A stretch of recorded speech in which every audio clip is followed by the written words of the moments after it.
நாம் பார்க்க போவது தண்டட்டி படத்தின் திரை விமர்சனம். அடியே தங்க பொண்ணு காதுல கிடந்த தண்டட்டிய காணாண்டி.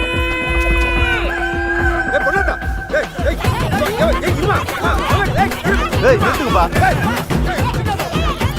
முதல்ல யாருமா பார்த்தது? பாடி பக்கத்துல யாருமா இருந்தது? இவ்வளவு விலை வசந்து தண்டட்டி இது காதுல மாட்டு கிடக்கணும். தண்டட்டிய காதுல மாட்டாம தொப்புளு கீழேடா அப்படி தொங்க விட முடியும்?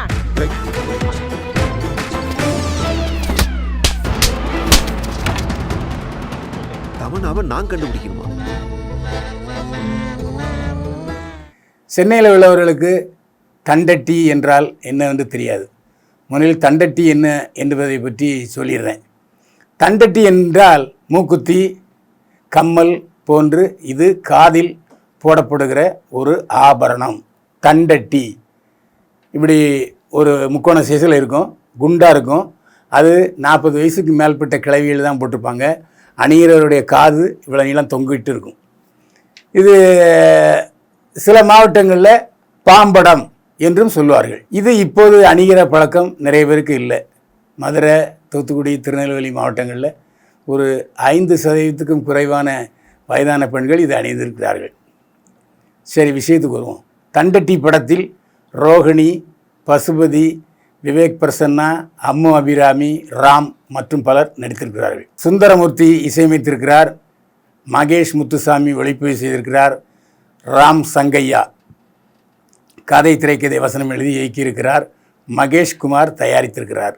கிராமத்தில் ரோகிணி பருவ வயதாக இருக்கும் பொழுது இன்னொரு சாதியை சேர்ந்தவரை காதலிக்கிறார். இது போதாதா, ஊரே ரெண்டாகிறதுக்கு உடனே தையா தக்கான்னு ரோகிணியுடைய சாதியினர் குதிக்கிறார்கள்.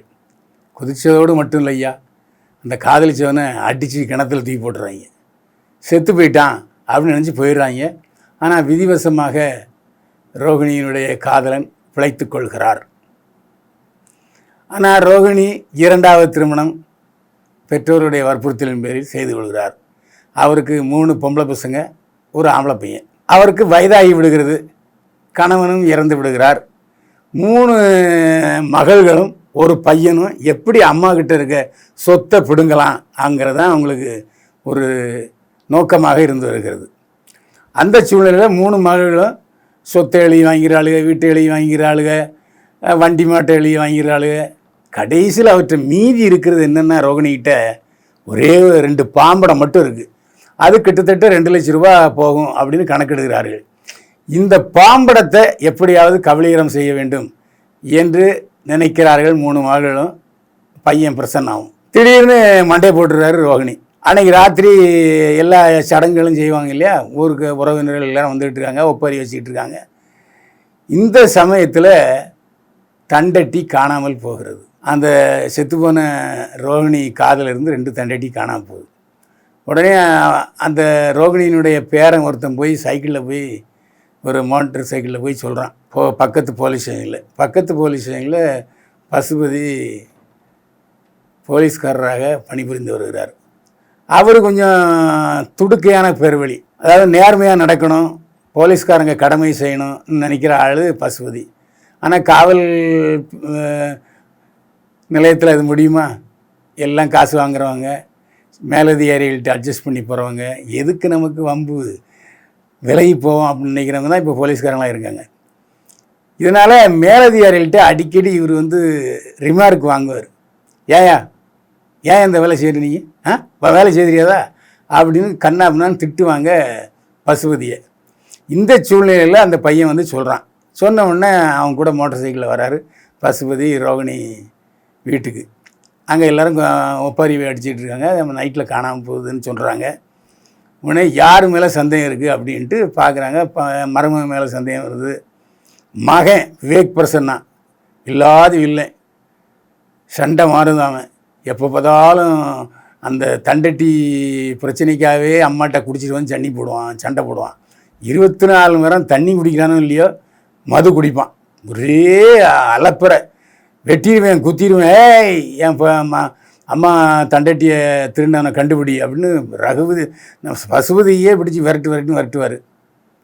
ஒருவேளை இவன் திருட்டிட்டு நாடகம் ஆடுறானோ, இப்படிப்பட்ட சூழ்நிலை கதை போயிட்டே இருக்கும். இறுதி காட்சியை சொன்னாச்சுன்னா அந்த படத்தினுடைய டெம்போ போயிடும். அதனால் வேண்டாம். ஏன்னா இறுதி காட்சி மிகவும் பரபரப்பாகவும் அதிர்ச்சியூட்டும் திருப்பமாகவும் இருக்கும். அந்த அளவுக்கு ஒரு விஷயம் கிளைமேக்ஸில் இருக்குது. நீங்கள் படத்தை போய் தேட்டரில் பாருங்கள். படத்தை ஏன் தேட்டரில் போய் பாருங்கன்னு சொல்கிறேன்னு சொன்னால், ஒரு வாழ்வியல் யதார்த்தம், நேர்மையான போலீஸு, குடியார பசங்க, ஊருக்காரனுங்க எல்லாம் வில்லத்தனம் பண்ணுறவனுங்க, ஜாதி வெறியனுங்க. இந்த மாதிரி சூழ்நிலையில் காதல் கலப்பு திருமணம் எப்படி வெற்றி பெறும், எத்தனைய சோதனைகளை சந்திக்கின்றன என்பதை நீங்கள் புரிந்து கொள்ள வேண்டும் என்பதற்காக தண்டேட்டி படத்தை தேட்டரில் போய் பாருங்கள். காமெடியாகவும் இருக்கும், சீரியஸாகவும் இருக்கும், சோகமாகவும் இருக்கும், அந்த சோகத்தில் சுகமும் இருக்கும். இந்த படத்தில் கதைக்களம் யாரை சுற்றி சுற்றி வருகிறது என்று சொன்னால் ரோகிணி தான். 50 வயசு கிழவி. இதுவரையில் ரோகிணி கதாநாயகன் நடிச்சிருக்காரு, புனச்சேரி வேஷம் நடிச்சிருக்காரு, எல்லா படத்துலேயும் நல்லா நடிப்பார். ஆனால் ரோகிணி இந்த படத்தில் பாத்திரமாகவே மாறி அவரை பார்க்கும்போதெல்லாம் அவர் மேலே ஒரு பெரிய அனுதாபத்தை அள்ளிக்கொள்கிறார் ரோகிணி. அதாவது கண்களிலே குடும்பம் இப்படி இருக்கேங்கிற சோகம், பழைய காதலனுடைய ஏக்கம் எல்லாம் அவருடைய மனசில் இருக்கும். யாரையும் திட்ட முடியாத சூழ்நிலை. இத்தனை 3 பொம்பளை பிள்ளைகள் இருக்குது, ஒரு பையன் இருக்கா, நம்ம அனாதை ஆயிட்டோமே அப்படிங்கிற விஷயம்லாம் ரோகிணி பிரமாதப்படுத்தியிருக்காரு. நிச்சயமாக இந்த படத்தில் ரோகிணிக்கு ஒரு விருது காத்திருக்கிறது. விருது ரோகிணிக்கு வழங்கப்படவில்லை என்று சொன்னால் அந்த விருது கொடுக்குறதுல அர்த்தம் இல்லைன்னு தான் சொல்லுவேன். ஏன்னா அந்த அளவுக்கு, அதாவது 30 நாள் பிணமாகவே நடித்திருக்கிறார். அந்த பிணத்தை வச்சு தான் கதை. பசுபதி கதை நாயகனாக வருகிறார். எத்தனையோ படத்தில் வில்லனாக பார்த்துருக்கோம், சண்டியராக பார்த்துருக்கோம், கதை நாயகனாக பார்த்துருக்கோம். இந்த படத்தில் அவருக்கு கோபம் வருது, அடிக்க முடியல. சரி, பயந்து இந்த தொழிலை காப்பாற்றிட்டு வீட்டுக்கு போகலாமா, அதுவும் முடியல. இப்படி திரிசங்கு சொர்க்கத்தில் கிடந்து விரல்றார் பாவம். அதுமாதிரி இந்த ஊர்க்கார பேர் இருக்கான பற்றில படுவாவிங்க டார்ச்சர் கொடுக்குறான் பாருங்கள், எமகாதக டார்ச்சர். அந்த டார்ச்சரை மீறி எப்படி அதில் பொறுமை, அந்த பொறுமை போலீஸ்காரெல்லாம் கண்டிப்பாக பொறுமை வேணும். ஏன்னா இந்த குடியார பசங்க இருக்கானுல, அவங்க கச்சா முச்சான்னு பேசுவான், புலையர் அரைஞ்சா செத்து போயிடுவான். அப்போ கொலைப்பலி வரும் போலீஸ்கார மேலே. அதனால் பேச வர்ற நிச்சயமா செல்லமாக 2 தட்டு தருவாங்க. அந்த மாதிரி போலீஸ்காரராக வாழ்ந்திருக்கிறார் பசுபதி. அதே மாதிரி அந்த ஊர்க்காரனுடைய இம்சை இருக்குது பார்த்தீங்களா, உங்கள் வீட்டு இம்சை எங்கள் வீட்டு இம்சை இல்லை. ஒன்றை சொன்னால் நேர்மாற சொல்லுவான், குண்டக்க முண்டக்க பேசுகிறதே அவனுக்கு வேலை.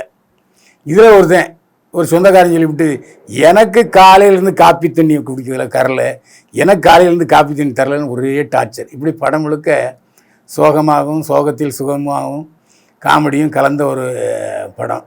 அம்மு அபிராமி சின்ன வயசு ரோகிணியாக வர்றாரு, அழகாக காதலை சொல்கிறார். அந்த காதலன் கொல்லப்படுற காட்சியில் பாவம் அவர் துடிச்சு போயிடுவார். அம்மு அபிராமி மிகச்சிறந்த நடிப்பு, ஆற்றல். அதுமாரி விவேக் பிரசன்னா இருக்கார, இந்த படத்தில் குடியாரன்னா அப்படியே குடியாரனாகவே மாறி இருக்கார். அவர் கண்ணு கூட போதையில் அப்படியே தத்தளிக்குது. அந்த வசனங்கள் எல்லாம் வீச்செருவாளாக வீசுகிறாரு ஒவ்வொரு வசனமும். இந்த பசுபதியெல்லாம் தூக்குல தொங்குற அளவுக்கு பேசுவார் விவேக் பிரசன்னா. அவருடைய அழிச்சாட்டியம் யாப்பா உங்கள் வீட்டு ரப்சரில் எங்கள் வீட்டு டார்ச்சரில், அந்த அளவுக்கு விவேக் பிரசன்னாவும் தன்னுடைய முத்திரையை ஆழமாக வைத்திருக்கிறார். இந்த ஊருக்கார கிளவிகளாக நிறைய பேர் வராளுங்க, எல்லாருமே நல்லா நடிச்சிருக்காளுங்க. சும்மா சொல்லக்கூடாது, நம்ம ஊருக்கார கிளவிங்கிறோம், 6 வயசுங்கிறோம், என்னவா பேசுகிறாளுங்க வாய். அதில் குறிப்பிட்டு சொல்ல வேண்டும் என்றால் தீபா சங்கர், டிவியிலேருந்து சினிமாவுக்கு வந்திருக்க நடிகை தீபா சங்கர், ரோகிணியினுடைய மூத்த மக. அவர் வாய் காதை தாண்டி கிழியுது, அந்த அளவுக்கு பேச்சு, செம பேச்சு. இது சென்னைக்காரங்கள் ரொம்ப புதுசாக இருக்கும், அதில் எந்த சந்தேகமே இல்லை. இப்படி நடக்குமா, இப்படியும் சாவீட்டில் நடக்குமாங்கிற அளவுக்கு அந்த பிரச்சனைகளுடைய வீரியம் இருக்குது, நல்லாவும் இருக்குது, ஒரு சுவையாக இருக்குது. எந்த இடத்துலையும் விறுவிறுப்பு பரபரப்புக்கு பஞ்சமே இல்லை.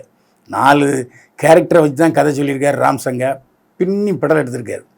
அதுமாதிரி சுந்தரமூர்த்தி இசையமைத்திருக்கிறார், பிரமாதமான இசையமைப்பு. ஒரு கிராமத்தில் எந்த அளவுக்கு அந்த கதைக்கு உறுதுணையாகவும் ஆதரவாகவும் முதுகெலும்பாகவும் பணியாற்றி இருக்கிறார் இசையமைப்பாளர் சுந்தரமூர்த்தி. கிராமிய மனம் கமலும் இசை மகேஷ் முத்துசாமி ஒளிப்பதிவு செய்திருக்கிறார். அப்படியே அந்த வீட்டுக்குள்ளே வாழ்ந்த மாதிரியே இருக்குங்க. நாமளும் அந்த சாவு வீட்டுக்கு போய் என்னடா இப்படிலாம் பண்ணுறாங்களே பாவியில், இன்னும் நம்மளை பரிதவிக்க வைத்திருக்கிறார், சில இடங்களில் கோவப்படம் வைத்திருக்கிறார் மகேஷ் முத்துசாமி. கதைக்கு ஏற்ற தரமான இதமான யதார்த்தமான ஒளிப்பதிவு மகேஷ் முத்துசாமி. ராம் சங்கையா எழுதி இயக்கியிருக்கிறார். ஆரம்பத்தில் என்னையா அப்படின்னு தான் கொஞ்சம் தோணுச்சு. அவருடைய தோற்றம், அவருடைய ப்ரெஸ் மீட்டு எல்லாம் பார்க்கும்போது ஒரு மாதிரி தான் இருந்துச்சு. ஆனால் படத்தை பார்த்த பிறகு ராம் சங்கையாவுடைய ஒரு வீரியம், திறமை எல்லாம் மனசை நல்லா கவர்ந்துருச்சு. கையை குளித்து பிரசவம் முடிஞ்சதும் கையை குலுக்கி பாராட்டினேன். உண்மையிலே ராம் சங்கையா எங்கேயோ போயிட்டையா, நீ பின்னிட்ட. ஆனாலும் மனசில் பட்டதை நாம் சொல்ல வேண்டும். சாதி சாதி என்று சொல்கிறார்கள். உயர் சாதிக்காரர்களிடம் இல்லாத ஒரு நல்ல விஷயம் கீழ் சாதிக்காரரிடம் இருக்கிறது என்பதை கதையில் சொல்லியிருக்கார். அதாவது உயர் கீழ் சாதிக்காரனை காதலிக்குது ரோகிணி. ஆனால் அந்த கீழ் சாதிக்காரன் மனிதனாகவும் மனிதநேயம் மிக்கவனாகவும் நல்ல மனிதனாகவும் ஒரு நல்ல காதலுக்கு எடுத்துக்காட்டாகவும் விளங்குறான் அந்த கீழ் சாதிக்காரன்.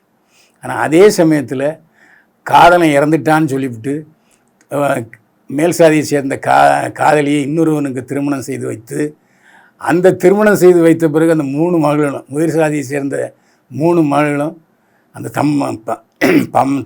தண்டட்டி மேலேயே குறியாக இருக்காள்களை தவிர தாயின் மீது கொஞ்சம் கூட கரிசனம் இல்லை என்பதையும் காட்டியிருக்கிறார். அதாவது உயர் சாதி கீழ்ந்த சாதியெல்லாம் பிறப்பில் இல்லை, வளர்ப்புலையும் வாழ்க்கையிலையும் தான். எனவே அந்த அடிப்படையில் நான் அவர்கிட்ட சொன்னேன், நல்லா சூசகமாக சொல்லியிருக்கீங்க, கீழ் சாதி தான் மனிதர்களாக இருக்கிறார்கள், மேல் சாதியினர் மனிதராக இல்லை என்பதை இந்த படத்தில் நல்லா வெளிச்சம் போட்டு காட்டியிருக்கிறேன் என்று சொல்லி ராம் சங்கையாவை பாராட்டினேன். அவர் அப்படியே ஒரு புன்னகை பூத்தார். இந்த படம் எத்தனையோ கீழ் சாதி மேல் சாதி படங்கள் வந்திருக்கு. அந்த படத்திலிருந்து நிச்சயம் வேறுபட்ட ஒரு கதைக்களமாகவும் சிறப்பாகவும் அமைந்திருக்கிறது. அதாவது கிளைமேக்ஸில் அப்படியே ஷாக் கொடுத்துட்டார் மனுஷன் ராம் சங்கையா. எனவே நான் பெற்ற இந்த சுகமான அனுபவத்தை நீங்களும் பெற வேண்டும் என்பதற்காக தண்டட்டி படத்தை தியேட்டருக்கு போய் பாருங்கள். ஏன்னா அடிதடி குத்து கொலை இந்த மாதிரி வழக்கமாக ஒரே அசிங்கமும் அருவருப்பாகவும் உள்ள படங்கள் மத்தியில் நீட்டாக ஒரு வாழ்வியல் படத்தை பார்க்கணுன்னா கண்டிப்பாக தண்டட்டி படத்தை போய் பாருங்கள். தலைப்பை பார்த்து பிரமிச்சிடாதீங்க. அருமையான படம் தண்டட்டி தங்க கட்டி. நேரில் தண்டட்டி படத்துக்கு பைல்வான் பார்வையில் மதிப்பெண்கள் 100க்கு 53. மீண்டும் சந்திப்போம். வாழ்க வளமுடன்.